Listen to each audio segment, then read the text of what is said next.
Later, this one. Stand. Come on, TV,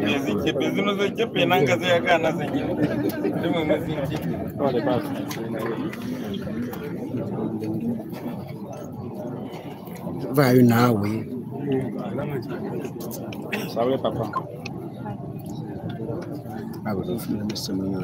Thank you very much, ladies and gentlemen, members of the press. Thank you for responding to our urgent call. So this morning we set off from here to head to Palisa, but when we reached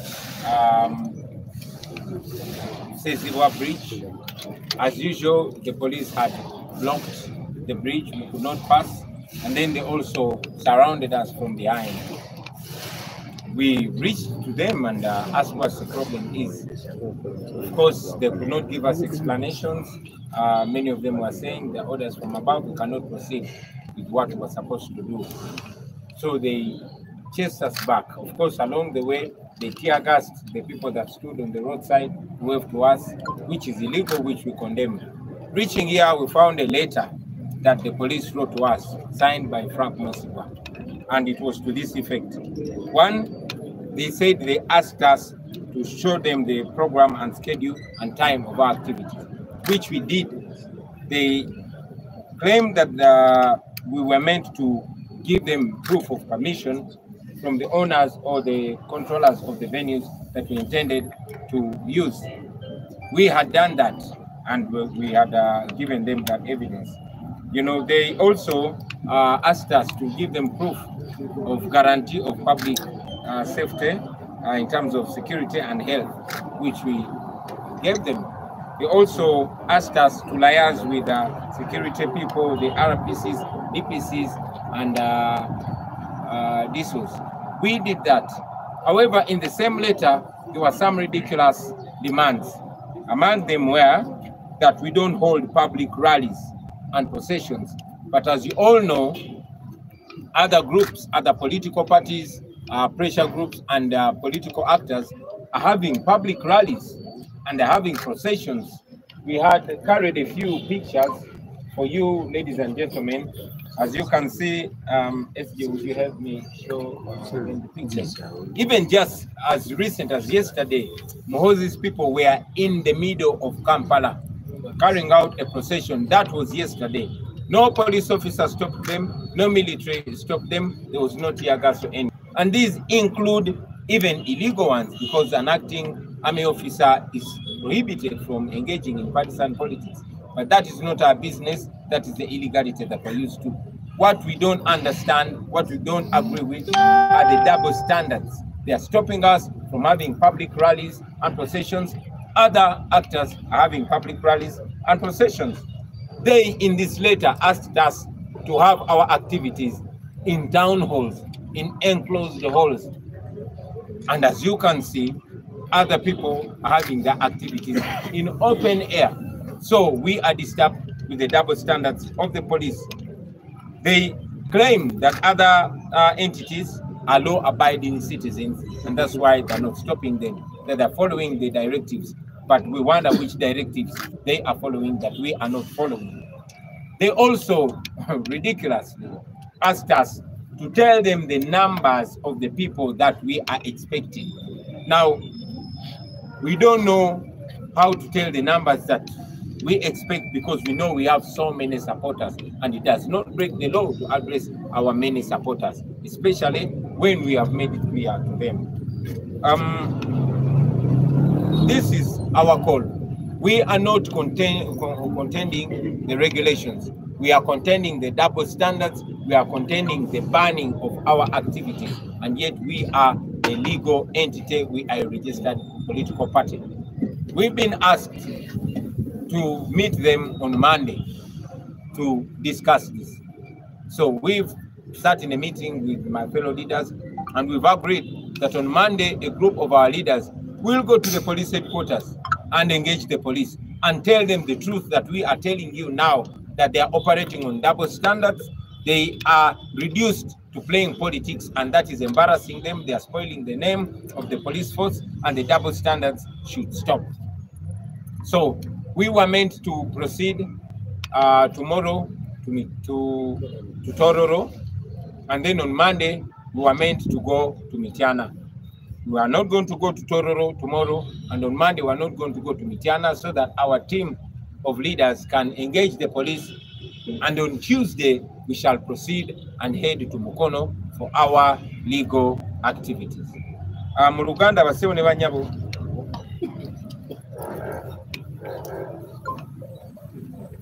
Oh yes, thank you very much. Look, in the letter they wrote to us that we just found here a short while ago, they asked us to go for a meeting. It is the police that has invited us to that meeting on Monday, which we have not rejected. We are sending a group of our leaders to the police headquarters to make our concerns and our complaints clear. And on Tuesday, we shall proceed and go to Mukono. Mpozi mu Luganda, mumaze okubebaza olw'okujja okuwuliza ensonga yaffe.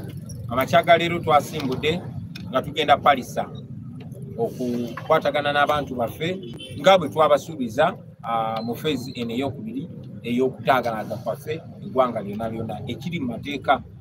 Tutuuse ku lutindo lwasezibwa nga poliisi erusazeeko era netwebulungulula netwetolola ne gye tubadde tuva netulemesa okweyongerayo. Bakulembeze bannaffe bagenze ne babuuza lwaki batulemeseza okweyongerayo ate nga byetukola biri mu mateeka. Tebatuwadde ensonga nambulukufu naye batugobereza tiyagaasi, era mu kkubo yonna gye tuyise Nakifuma ne walala n'okuwubira obuwiza abantu kubadde musango nga babakuba tiyagaasi era abantu bafe abamu bafuna ebisago. Bwe tukomyewo wano tusanzeewo ebbaluwa ng'eva ku police headquarters era ng'esayiningiddwa omwami gwe bayita Frank Mwesigwa. Ebbaluwa eyo ng'egamba bino wammanga. Ekisooka ng'egamba nti otuukiriza okugenda maaso n'enkuŋŋaana zaffe tulina okulaga poliisi puroguramu yaffe n'obudde bwe tuteekateeka okukoleramu ezo enkuŋŋaana kye twali twakola edda. Ne batusaba nti tulina obbalaga olukusa olw'abo bannannyini bifo oba ababiddukanya okugenda okukolera enkuŋŋaana ezo kye twali twakola edda.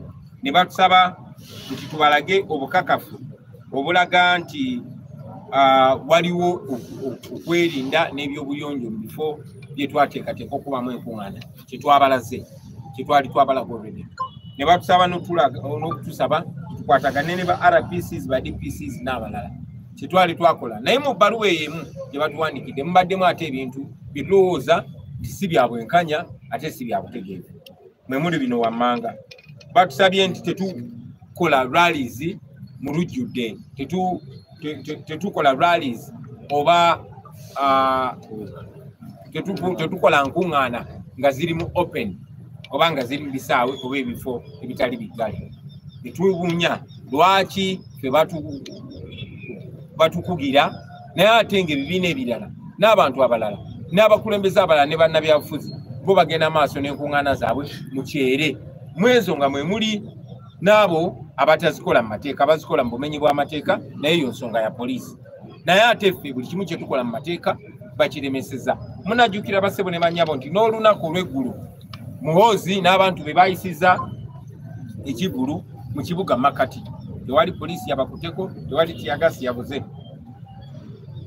Bino byabadde mu kibuga Makati olunaku lwajjo.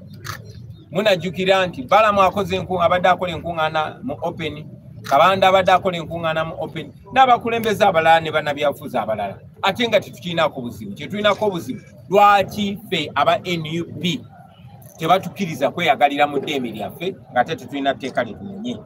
Mu bbaluwa eyo batugambye nti bwe tuba twagala okukola enkuŋŋaana zaffe tunazissa mu zihoolo embike oba mu bifo eby'abantu abagere nga biri munda mu nnyumba.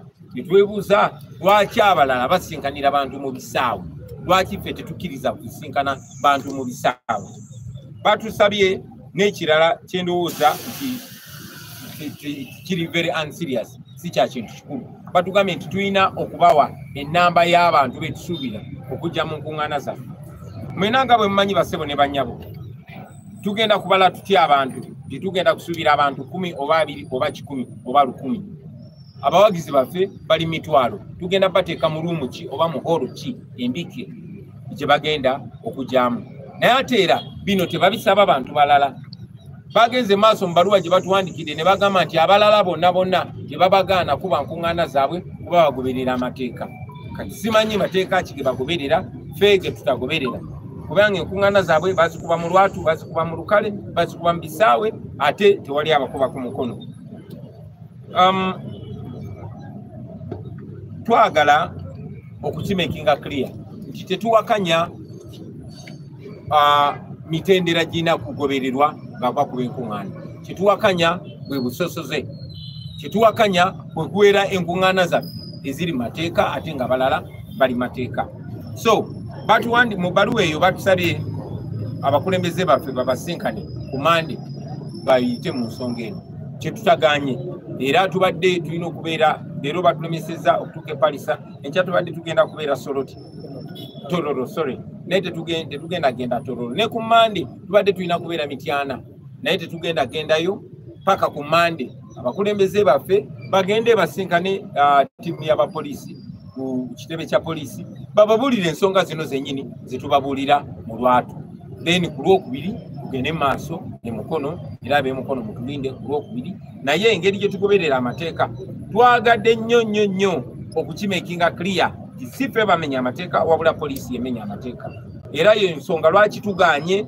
okulwanagana nabo tuganye osindikagana nabo boka bakole buli kya nsonyi bakole buli kimenya amateeka kasita kamera za mweziri kasita mulabe ebigenda maaso so tugenda kusindika abakulembeze baffe bagendeyo police headquarters ku Mande ab'emukono mutusubire ku Lwokubiri n'abalala gye tutanasobola kutuuka ab'e Kamuli ab'e Palisa ab'e Tororo tujja ku Lwokubiri tugenda kubeera nammwe abantu b'emukono ate ku Lwokusatu tujja kubeera nammwe abantu b'e Masaka mwebale nnyo mwebalire ddala nina kyendeseeyo ndoza sina kyendeseeyo mwebale nnyo mwebalire ddala ndoza kati ne bwetute so much. Yes, bekomede. Baluwa eno ya poliisi mugyetaaga yino wano.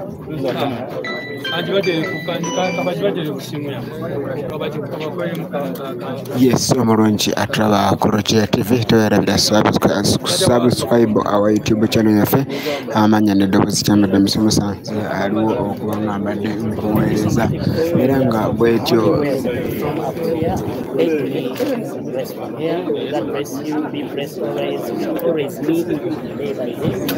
embeera bwetyo bweri gwe muganda wange yekomedde ku Roger TV amanya n'eddoboozi kyambadde Musanze era nga bulijjo toyerabira subscribe our YouTube channel yaffe okwonda mukadde ako ojja kuba ofuna notification buli kimu ekiba kigenda mu maaso nga bwe bapulezidenti babagambye ku Lwokubiri tugenda mukono Mukama abatukuumire tujja kubanga tuddamu gwe bwolaba notification yonna omanya mba nkomyewo era mba nkuwa update mba nkuwa buli ekiddako Mukama abatukuumire tujja kuba tuddamu